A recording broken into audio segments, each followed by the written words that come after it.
예전에 보니까 육사 74기 생도 가운데 홍진우라는 생도가 있어요. 우리 장로님 손주랑 이름이 똑같은데 이 친구가 이제 이 군대 입대할 때 이제 신문에 이런 기사가 났어요. 4대째 군인 가정. 보니까 아버지가 육군 준위인데 헬리콥터 조종사입니다. 그리고 보니까 할아버지는 해병대 출신으로 6.25 때 참전하여서 전사하셨어요. 증조 할아버지는 육사 7기입니다. 역시 6.25 때 대위로 이렇게 전쟁에 참여해서 전사하였습니다. 이 할아버지, 아버지 계속 이어서 4대째 같은 직종에 있는 거, 특별히 국가를 섬기는 것은 보통 대단하고 귀한 일이 아닐 수 없습니다. 여러분들 장기려 박사님을 아실 것입니다. 한국의 슈바이처라고 불리우는 이 분이죠. 이분은 서울대 의대를 졸업하고 평생을 어렵고 불쌍한 사람들을 도우면서 그렇게 서울대 의대 교수로 섬기게 되었습니다. 그 아드님도 서울대 의대 교수고요. 그 손자는 서울 백병원 의사가 되었고요. 그 다음에 그의 증손자 역시 의사의 길을 걷고 있습니다. 4대째 의사, 보통 대단한 것이 아니죠. 박번 목사님이 있는데요. 이 목사님은요 5대째 목사님 가정입니다. 우리나라에서 제가 알기로 유일하다고 들었습니다. 그의 고조부가 1912년에 이 목사님이 중국 산동성에 최초로 선교사로 파송이 됩니다. 그리고 그분의 아드님도 목사, 또 목사해서 지금 5대째 목사님이 이렇게 나오고 있습니다. 같은 업을 계속 세대를 거쳐가면서 하는 것은요 매우 귀중한 거예요. 이것보다 훨씬 더 귀중한 것은 무엇입니까? 믿음의 뿌리가 계속해서 세대 가운데 연결이 되고 또 연결이 되는 것, 이것만큼 세상에 귀중한 일이 있을까, 그런 생각을 해보게 됩니다. 하지만 이것은요 쉽지 않은 일입니다. 어려워요. 신앙의 세대 전수가 쉬운 것처럼 느껴지지만 쉽지 않습니다. 우리 교회 장점이 무엇이에요? 교회가 76년 오래되었으니까 오늘 우리 안문경 우리 장로님, 우리 자녀분들이 50년 만에 방문을 하셨다고 들었어요. 50년 만에. 내 모교회가 있잖아요. 근데 무엇보다 귀한 것이 무엇입니까? 다른 데를 찾아가는 것이 아니고 교회를 찾아갈 수 있는 것. 아버지가 믿었던 그 하나님의 뿌리를 찾아가는 것, 그것만큼 귀한 것이 어디 있습니까? 그런데 이것이 쉽지 않다는 것입니다. 최근에 통계를 보니까 지난 10년 동안 우리나라 20대에서 40대까지 기독교인이 50% 감소되었습니다. 예수 믿는 사람들이 별로 없어요. 서울에 10,000명 넘게 모이는 초대형 교회가 많이 있지만 이 초대형 교회들 가운데 청소년들이 1,000명 이상 모이는, 그러니까 작년이 10,000명 모인다고 했었을 때 10%, 제가 알기로 그런 교회가 하나도 없어요. 아이들이 교회에 없습니다. 지금이요. 주중에 미션스쿨 교목으로 있는 한 목사님을 만났어요. 이 목사님 학교는요 서울에서 미션스쿨로 아주 유명한 학교입니다. 역사와 전통이 있는 학교예요. 기독교 정신으로 만든 유명한 학교입니다. 그런데 이 목사님이 수업을 들어가잖아요. 한 반에 아이들이 30명인데 30명 아이들 가운데 교회 다니는 애들 손들어 보러 가면 3명 든대요. 3명. 어떤 반은요 1명도 없기도 한데요. 이게 지금 이 시대에 흘러가고 있는 모습이죠. 신앙의 세대 전수가 잘 진행되지 않고 있습니다. 안타까운 모습입니다. 여러분, 이런 안타까운 모습은요 지금만 있는 것이 아니고요 과거에도 옛날에도 안타까운 모습이 있었습니다. 아버지는 믿음의 대가입니다. 영적으로 나라에서 거의 넘버원이라고 할 수가 있어요. 그런데 그 자녀들은 믿음이 하나도 없어요. 그런 모습이 오늘 본문의 모습이죠. 바로 대제사장 엘리 가문의 집의 스토리인 것입니다. 대제사장은 이스라엘에 한 명밖에 없는 위치입니다. 최고의 포지션이에요. 그런데 그 자녀들이 믿음 가운데 바로 살지 못했고 하나님의 심판을 받게 된 것이 오늘 본문의 내용입니다. 그러면 무엇이 잘못된 것일까요? 엘리가 무엇을 잘못했을까요? 그의 자녀들이 무엇을 잘못했을까요? 그들의 문제가 무엇일까요? 오늘 말씀 성경은 정확하게 말해줍니다. 사무엘상 2장 17절 말씀 다 같이 읽어보겠습니다. 시작. 이 소년들의 죄가 여호와 앞에 심히 크면 그들이 여호와의 제사를 멸시함이었더라. 여기 보게 되면 하나님의 제사를 멸시했다, 즉 온전한 예배자로 살지 못했다라고 이야기를 하고 있습니다. 여러분, 우리 신앙의 기본을 이야기하면요 예배입니다. 예배가 가장 중요해요. 예배는 이렇게 정의할 수가 있어요. 하나님을 향한 나의 태도입니다. 예배는요 태도예요. 태도에서 모든 것이 다 드러나게 됩니다. 우리 어르신들 가운데 교회를 일찍 오신 분들이 계세요. 주일날 2부 예배를 와야 되는데 1부 예배 시간에 오시는 분들 계십니다. 주일 1시간을 바라보면서 정말 일찍 서두르면서 태도가 달라요. 앉는 자리가 지금 거의 고정화되어 있거든요. 근데 보게 되면 어르신들이 앉는 자리가 있어요. 누가 그 자리에 앉으면 못 앉게 막 합니다. 근데 이게 이유가 있더라고요. 가장 잘 들리는 그러니까 이 교회가 넓다 보니까 제 목소리가 잘 들리는 곳이 있고 좀 안 들리는 곳이 있는데 이분들은 이미 잘 들리는 곳을 차지하고 있는 거예요. 사모함이 다른 것이죠. 그런데 반대로 예배의 태도가 엉망인 경우가 있습니다. 예배에 상습적으로 빠진다든지 늦는다든지 핸드폰 한다든지 여러 가지. 물론 또 요즘에는요 핸드폰 하면서 성경을 찾기도 해요. 그러니까 모두 다 그렇게 볼 필요는 없지만 그런 어떤 잘못된 태도들, 예배는요 태도에서 모든 것이 다 보여지게 됩니다.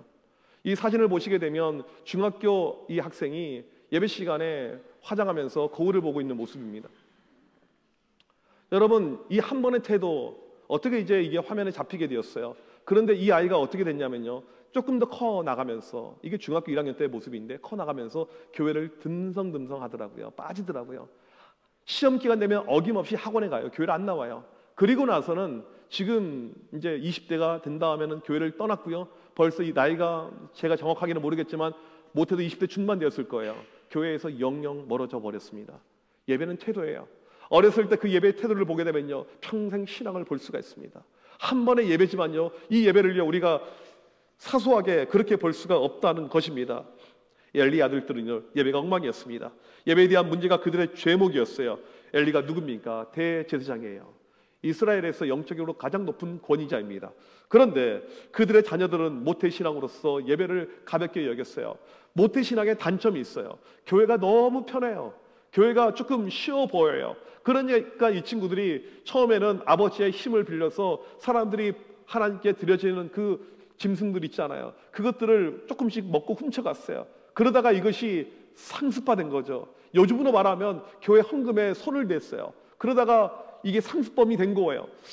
이게 이제 계속해서 차원을 더 벗어나게 됩니다. 예배를 우습게 여기게 되는 거예요. 이 당시 성전에 봉사하는 여성들이 있습니다. 그 여자애들을 건드는 거예요. 그들과 동침했다고 오늘 말씀에 나와 있잖아요. 쉽게 말하면 무엇입니까? 교회에서 이 젊은 청년들, 자매들이 있는데 그들을 건드는 그런 어떤 죄를 짓게 된 것입니다. 하나님이 노하시고요, 심판하고요, 그들을 모두 다 죽여버립니다.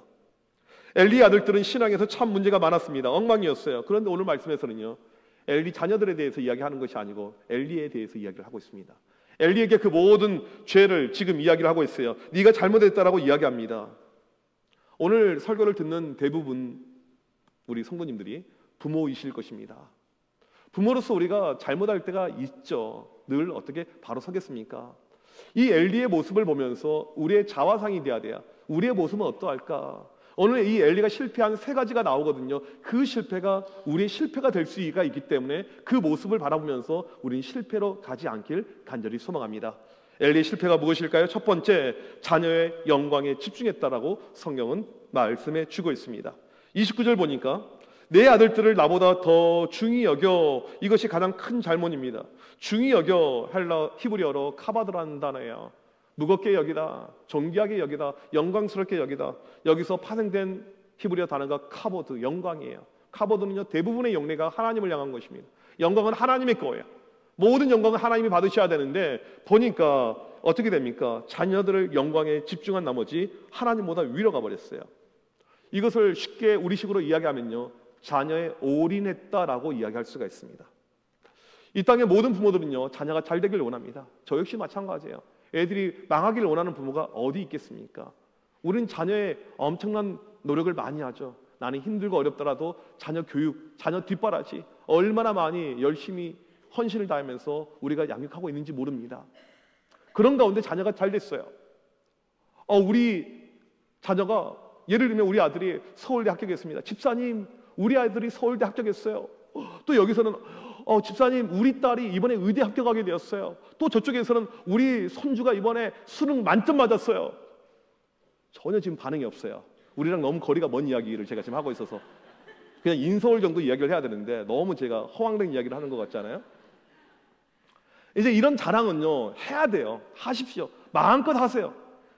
자녀가 잘 되는 것만큼 부모에게 기쁨이 어디 있어요?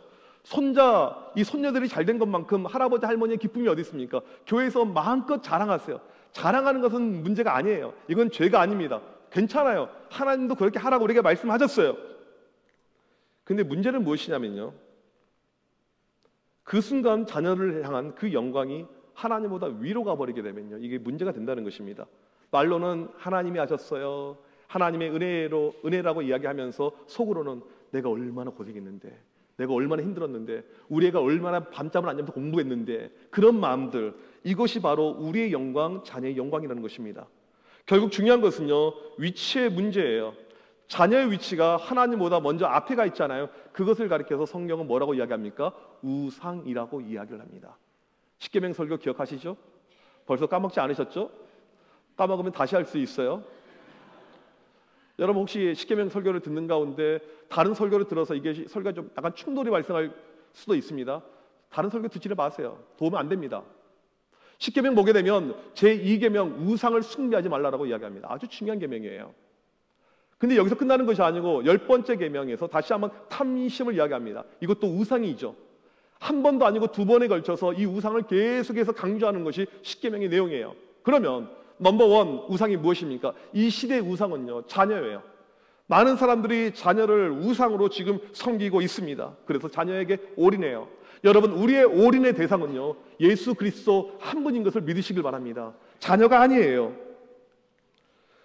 자녀의 올인, 성경은 이것을 우상이라고 이야기하는데 얼마나 심하냐면요, 이제 우리는 그 교육에 이제 관심이 많은 분들 계시고 덜한 분들도 계시겠지만, 이제 강남 쪽에 가보게 되면 우리랑은 온도 차이가 다르거든요.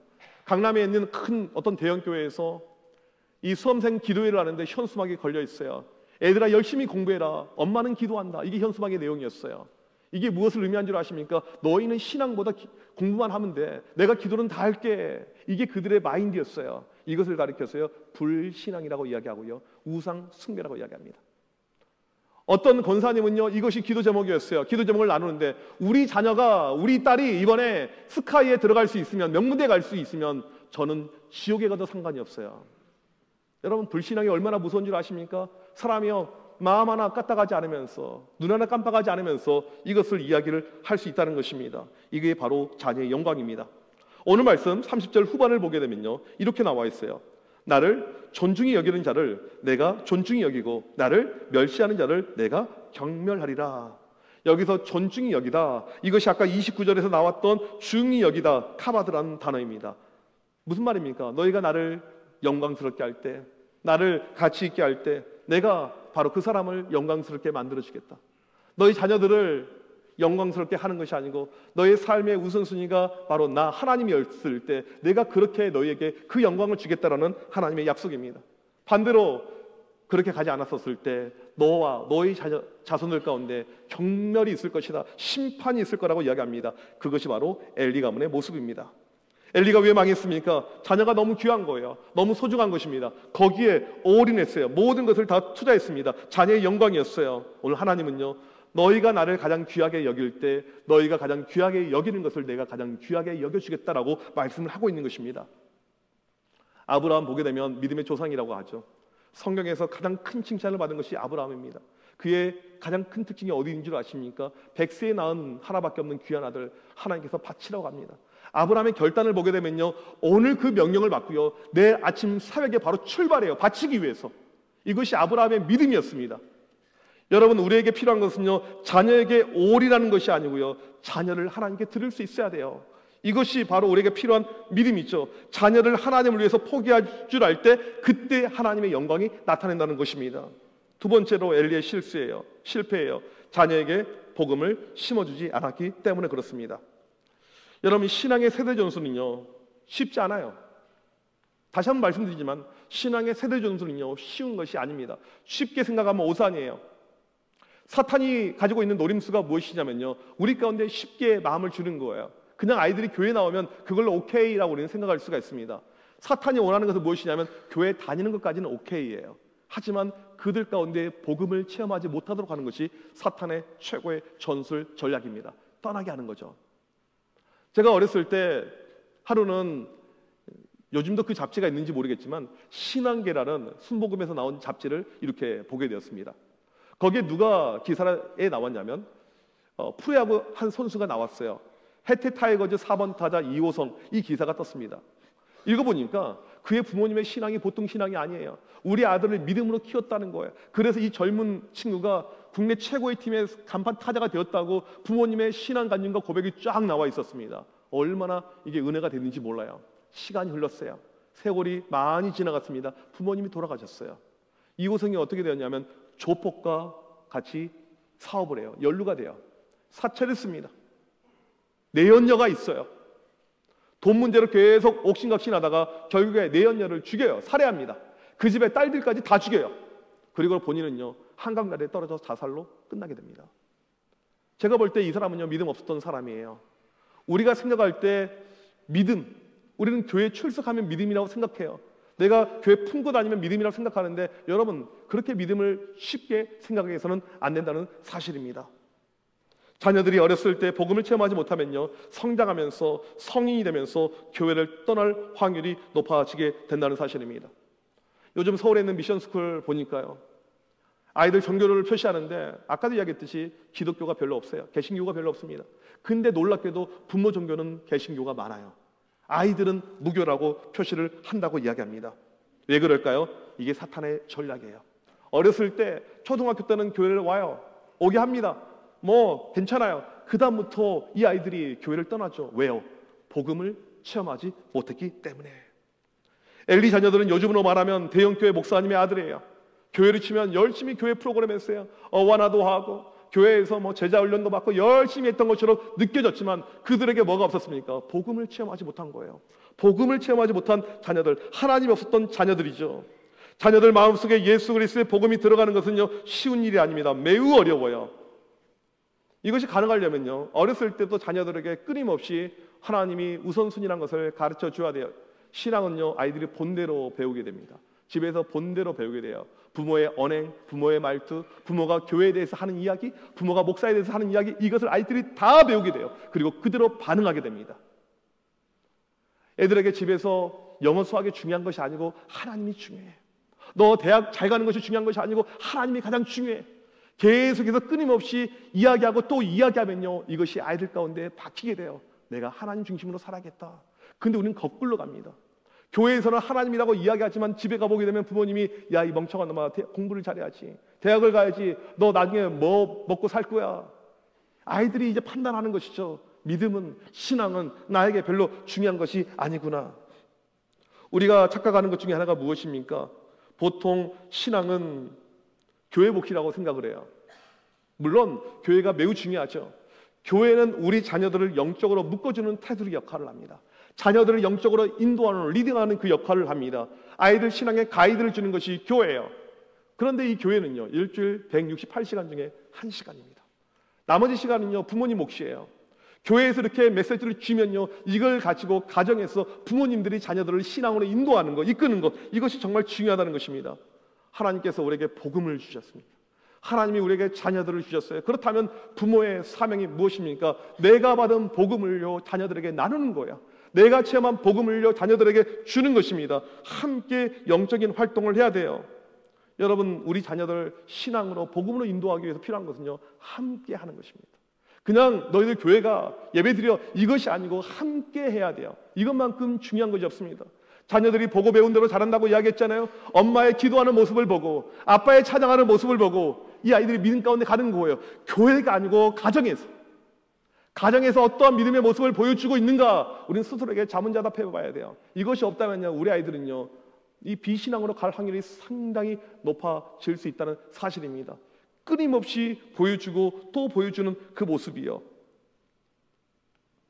자녀들이 교회를 떠나지 않는 케이스에 대한 통계를 보니까요 이제 언제 자녀들이 교회를 가장 많이 떠나냐면요 초등학교에서 중학교 올라갈 때, 고등학교에서 대학교 올라갈 때, 그 다음이 중학교에서 고등학교 올라갈 때, 이게 1, 2, 3번 순이에요. 근데 교회를 떠나지 않는 아이들, 끝까지 남아있는 아이들, 성인이 되어서 잘 믿음 가운데 있는 아이들을 보니까 특징이 있어요.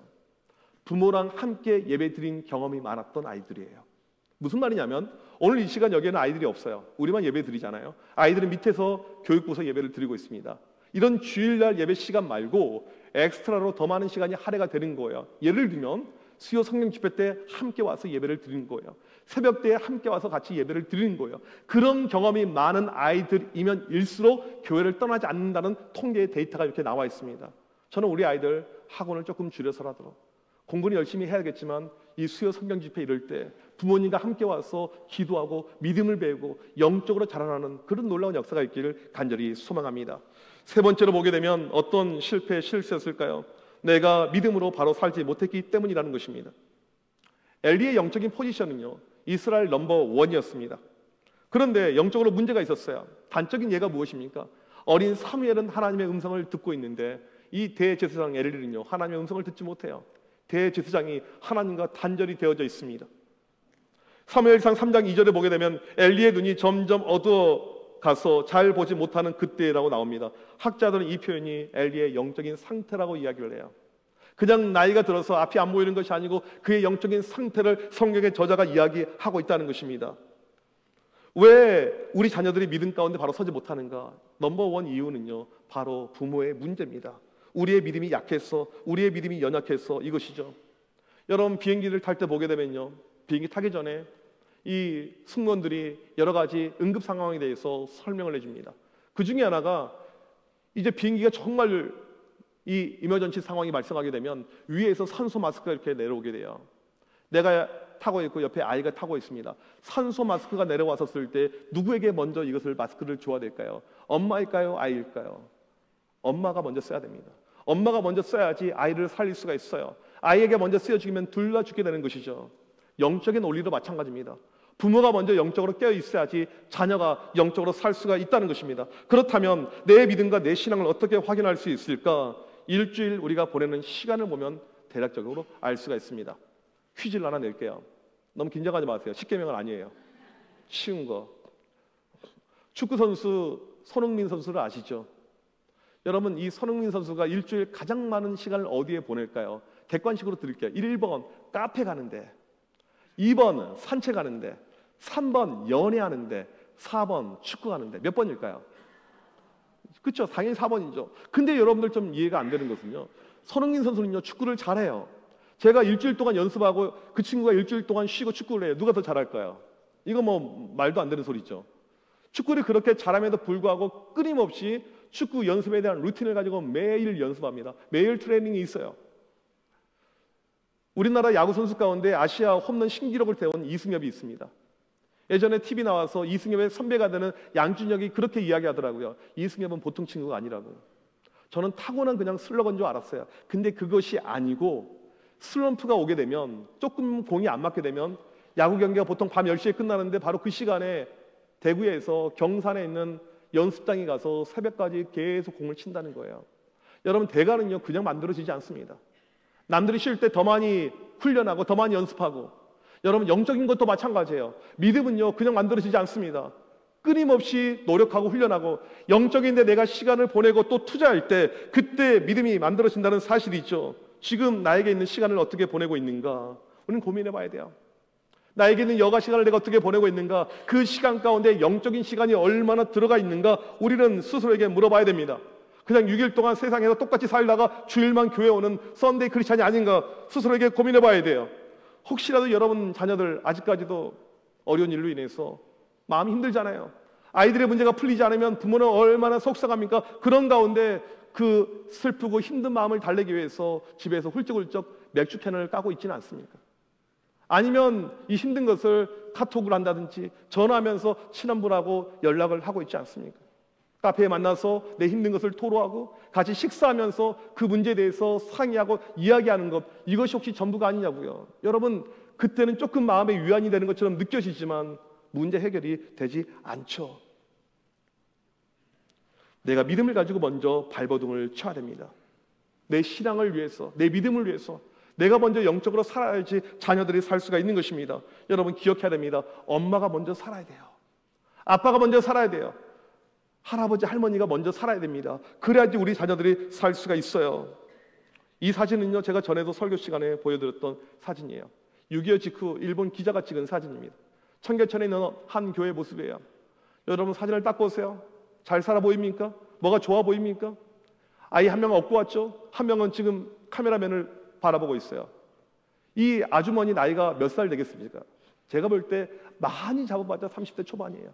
20대 후반은 30대 초반, 그 정도 나이가 될 것 같습니다. 얼마나 힘들면, 얼마나 마음이 어려우면 하나님께 와서 매달리고 있겠습니까? 기도하고 또 기도하고, 하나는 메고 있고 하나는 끌고 왔고. 여러분, 우리에게 중요한 것은 무엇입니까? 내가 하나님을 더 찾는 것, 하나님을 더 구하는 것, 먼저 부모가 영적으로 깨어있는 것, 여러분의 삶의 우선순위가 먼저 하나님이고 믿음이 될 때 그 다음에 자녀의 문제가 해결이 될 수 있다는 사실입니다. 유명한 기독교 작가 토마스 아켄피스가 이런 이야기를 했어요. 그대의 방문을 잠그고 그대의 기쁨이신 예수님을 부르십시오. 여러분의 방문을 잠그고 우리의 기쁨이신 예수님을 부르십시오. 그분과 함께 방에 머무십시오. 여러분, 우리가 먼저 주님을 찾고 주님을 먼저 부르짖을 때, 그럴 때 가정 안에 역사가 나타난다는 사실입니다. 오늘 박민수 집사님 이렇게 간증을 했는데, 제가 처음에 간증을 이제 누굴 시킬까 하다가 약간 뺄 줄 알았어요. 집사님 간증 좀 하시죠. 1초의 망설임도 없이 네 하겠습니다 그러더라고요. 아까 이제 간증이 나가는데 우리 어머니 권사님 너무 기뻐하시고, 우리 여동생은 좀 창피한 듯이 얼굴 이렇게 가리고 있고 다 보여요 여기 있으면요. 제가 저번에 우리 집사님 댁에 이제 우리 아버님도 계시고 신방을 갔는데, 그날 이제 그런 이야기를 해요. 우리 집사님이 이제 이 믿음이 이렇게 성장하고 자라는 가운데 있어요. 그러니까 부모가 먼저 이제 크니까 자녀들한테 할 이야기가 생기는 거죠. 이 집에 아들들이 있거든요. 근데 주일인데 얘네가 친구를 만난다고 하는 거예요. 아빠가 너희들 예배 시간 아니야? 딱 그 이야기를 했다는 거예요. 얼마나 멋있는지 모릅니다. 부모의 역할이 바로 그것이죠. 그러기 위해서 내가 먼저 영적으로 서 있는 것, 내가 믿음 가운데 서 있는 것, 오늘 이 시간 하나님 내가 영적으로 설 수 있는, 믿음 가운데 바로 설 수 있는 그런 믿음의 사람 되게 하여 주옵소서. 하나님께 나아가는 우리 모두가 되시길 주님의 이름으로 간절히 축복합니다. 우리 이 시간 같이 자리에서 일어나셔서 찬양하기를 원합니다. 주께 가까이 날 이끄소서, 간절히 주님만을 원합니다. 채워주소서, 주의 사랑을 진정한 찬양 드릴 수 있도록 우리 시간 같이 찬양하겠습니다.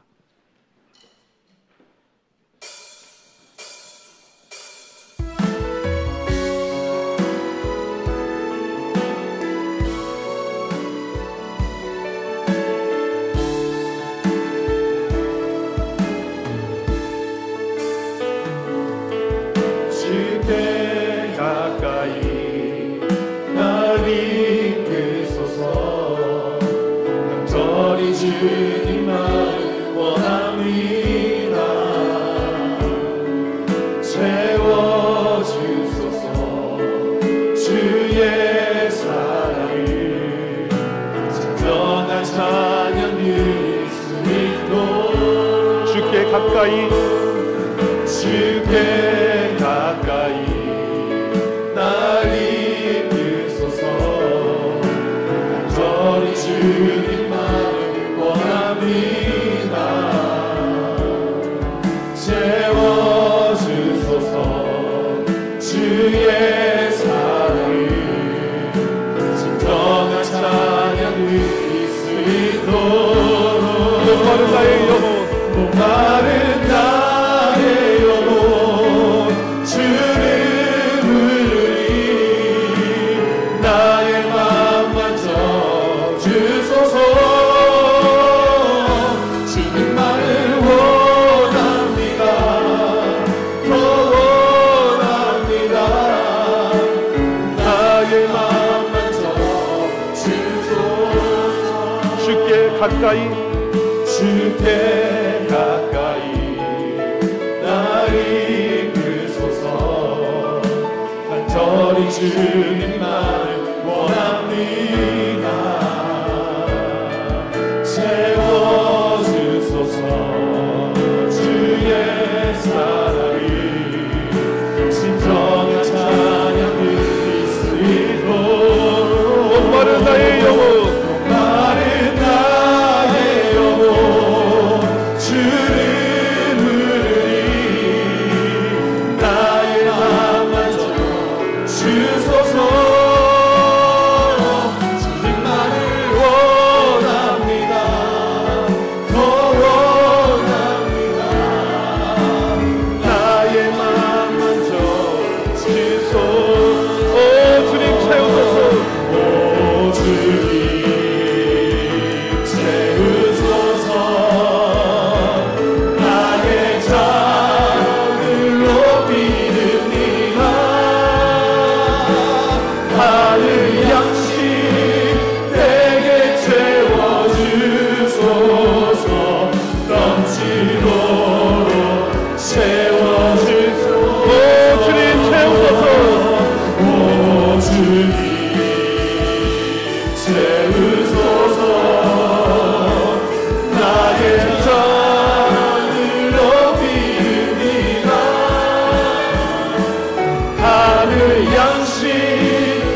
진호로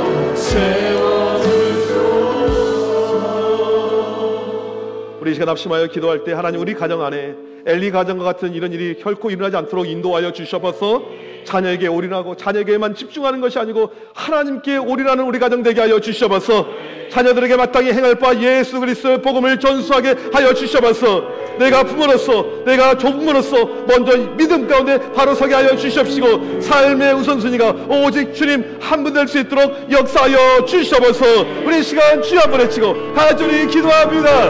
주여 하나님 아버지 이 시간 간절히 같이 우리 기도합니다. 하나님 아버지 우리 가정의 모습 오직 하나님을 갈망하고 하나님을 사모하는 믿음의 가정 되게 하여 주셔서 엘리의 그 가정의 모습 우리 가운데 결코 없도록 인도하여 주셔서 주여 이 시간에 간절히 기도할 때 주님을 외치게 하여 주님을 사모하게 하여 하나님의 놀라운 영적인 역사 믿음의 열매 나타나게 하여 주셔서 하나님 자녀가 우선되는 것이 아니고 하나님이 우선되게 하여 주셔서 자녀에게 올인하는 것이 아니고 하나님께 올인하게 하여 주셔서 주의 아버지요 주의 아버지 이 시간 간절히 기도하시오 우리의 마음을 붙잡아 주옵소서. 주님 나를 채워주옵소서. 하나님 주님의 영광을 위해서 오늘 또 믿음을 내시오 할렐루야 하여 주옵시오. 하나님 아버지 우리가 하나님 앞에 바랐습니다. 주여 믿음 가운데 할 때 놀라운 역사가 나타나게 하시오.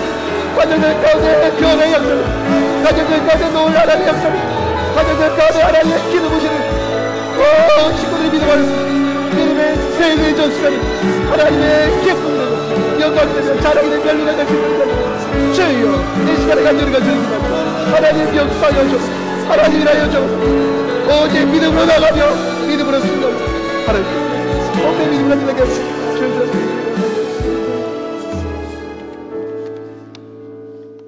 하나님 이 시간 기도할 때 이 시대에 너무나도 많은 가정들이 영적인 위기와 어려움 가운데 있음을 우리가 알고 있습니다.